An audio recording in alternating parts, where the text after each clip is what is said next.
Hey Peppermint Pals, it is time for the new art snacks. I'm very excited to open it. I can't wait to see what's inside. Alright, let's see what we got. What's big thing?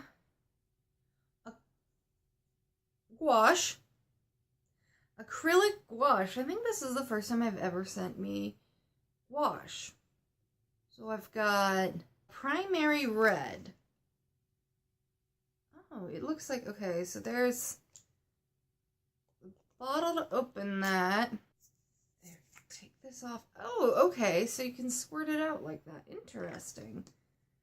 I will read that.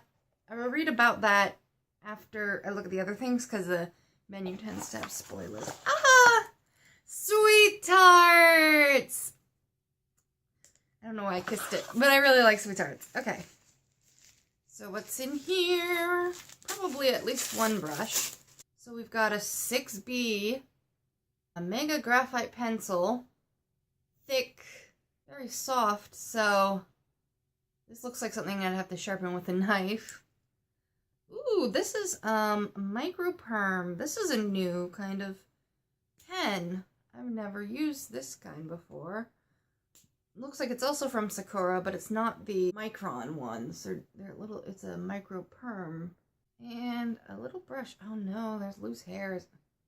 It's Winsor Newton 3 round. This is about the gouache. So, it's like gouache, but it doesn't rehydrate like gouache. So that's interesting. Oh, and the sticker, of course, is hiding here under the flap. Oh my gosh, it's plaid. It's so cute. Oh my gosh, look at that. Ah, it's perfect fall colors.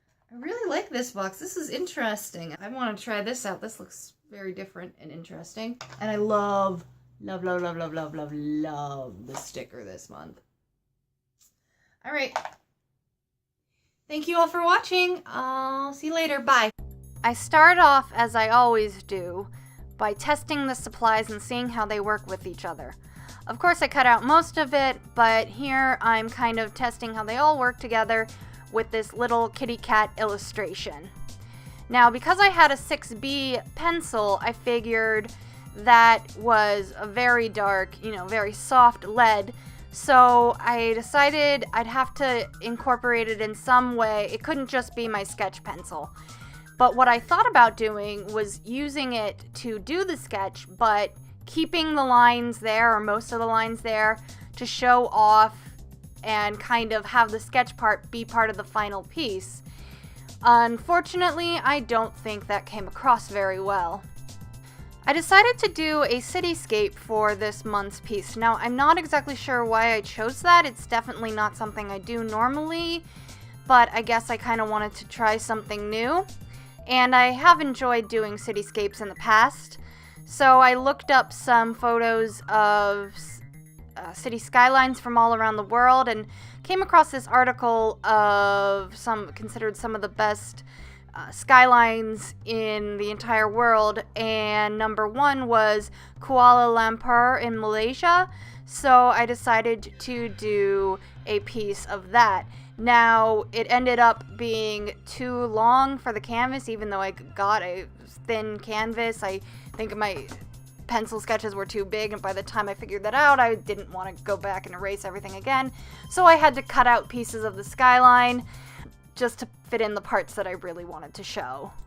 So this video is a bit longer than most of my videos, but this piece was planned to be done with a bunch of different layers, and I felt the process of each layer was so important to show all of it that I couldn't really find anywhere to cut down. So the first layer is the sketch layer, which again I did with the 6B. So I really tried to make those lines dark so that they would show up again, and then I went over it with a wash, with the acrylic gouache, but I think maybe that was a little too dark, especially in some places I layer it more. And the sketches eventually disappeared, so I was a little disappointed in that because that was kind of my plan, to have it peeking through to kind of show the process. So I'm thinking of trying that same technique again, maybe even with the same art supplies, but this time I would do a portrait, partially because it's something I'm a bit more comfortable with, but also because it's something I think that I can really show those construction lines. Like, if you've ever drawn a portrait or a face, you know there's a lot of construction lines to see where the nose goes and the eyes and the mouth and that kind of thing. And so it would be really interesting to kind of see that all put together, but with a wash over it. And I think I could do a good job of, you know, using the wash, layering the wash. So that's probably something I would definitely try in maybe a future video, or just maybe on my own sometime. For this piece, I decided to use an actual canvas, a stretch canvas. I bought it stretched, I didn't stretch it myself. And I think maybe because the whole idea of making a city skyline kind of reminded me of older pieces I had done on canvas where I did make city skylines, but they weren't real city skylines, they were kind of ones I made up.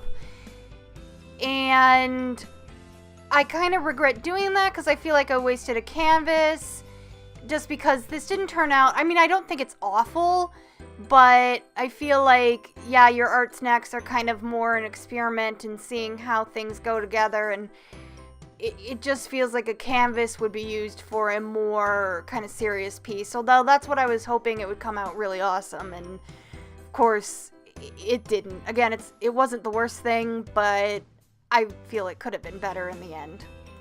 So of course, because it's on this long canvas, I went back to my old setup from the beginning of my channel, where I'm actually on the floor in the basement instead of at a desk, because it just did not fit at the desk area. I really couldn't get a recording of it there. So I put down a plastic trash bag behind it, just because the thing I would normally put, it was like a cork board or something, put behind my pieces, was so full of paint now I figured it'd be distracting.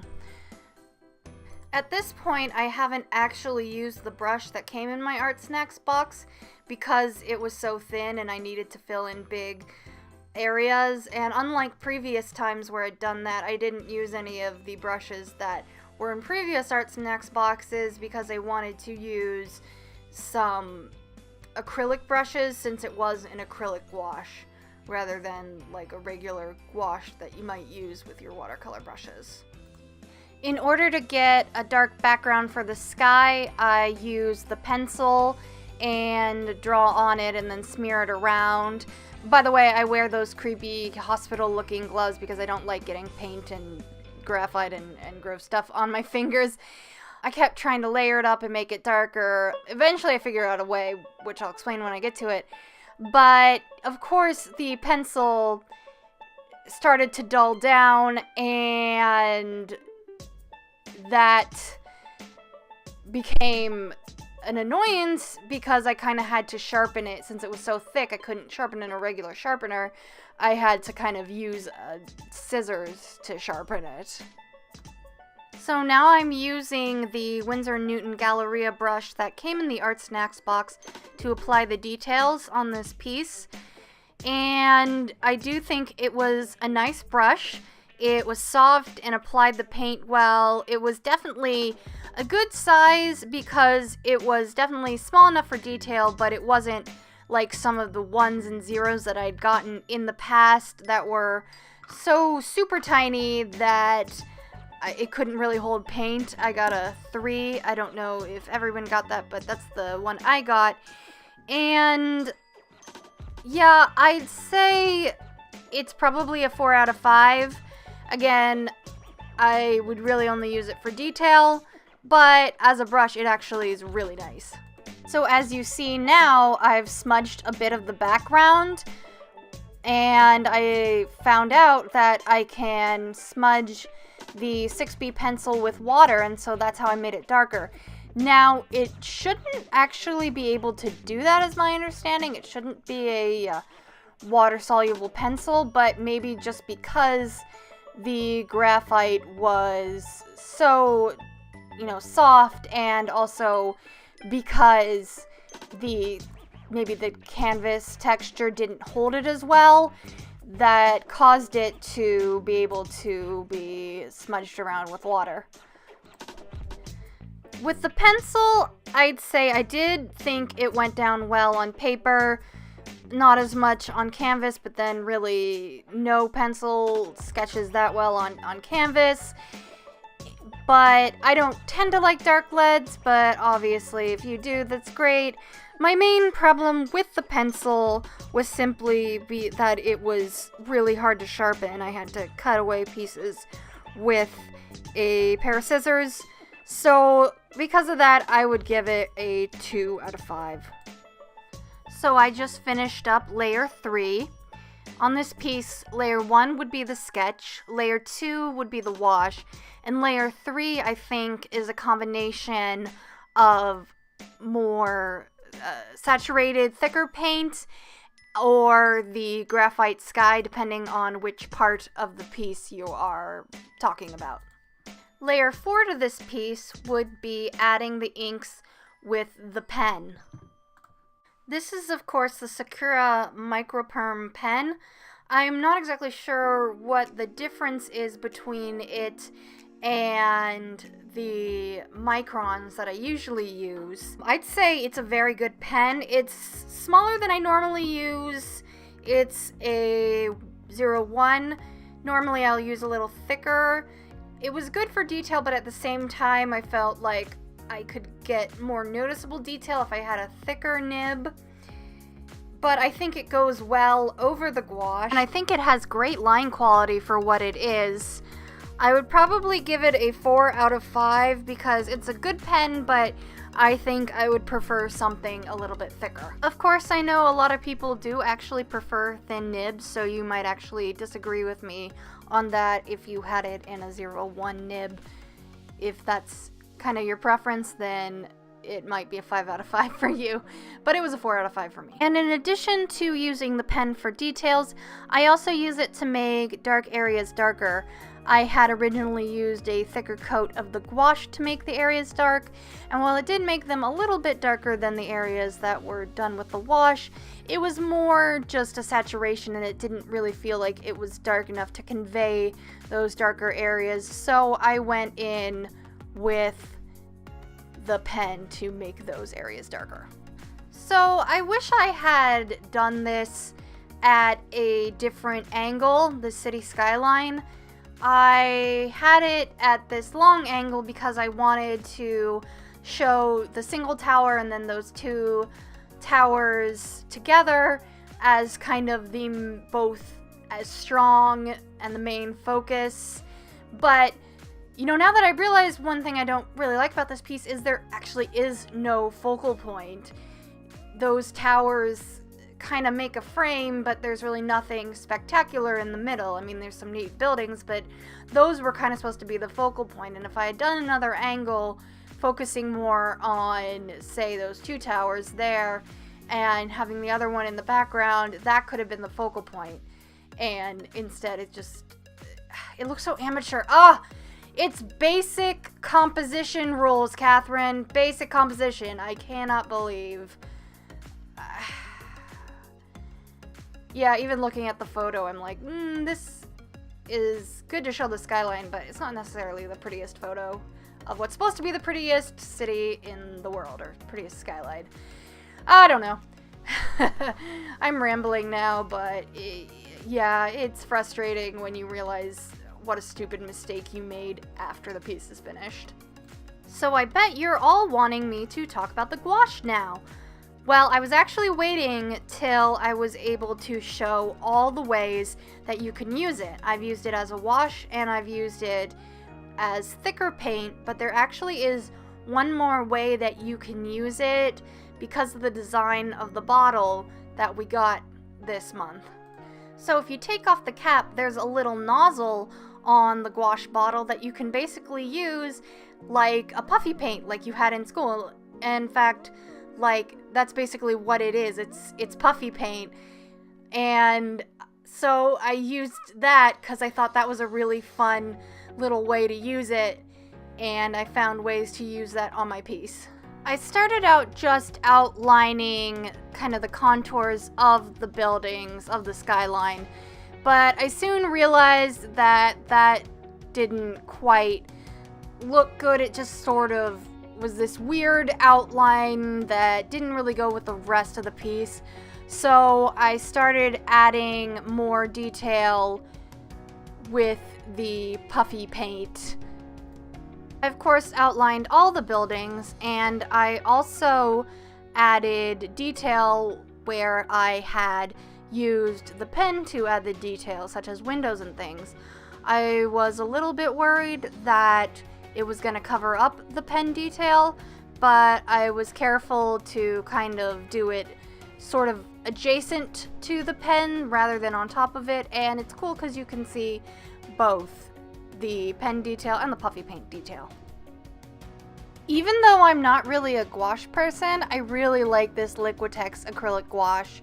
I think one of the things I did like about it is because it was an acrylic base, and so therefore it stayed dry, and it was really, really nice to layer, which of course is what I was going for in this piece, and I also really like doing layers pretty much in a lot of things.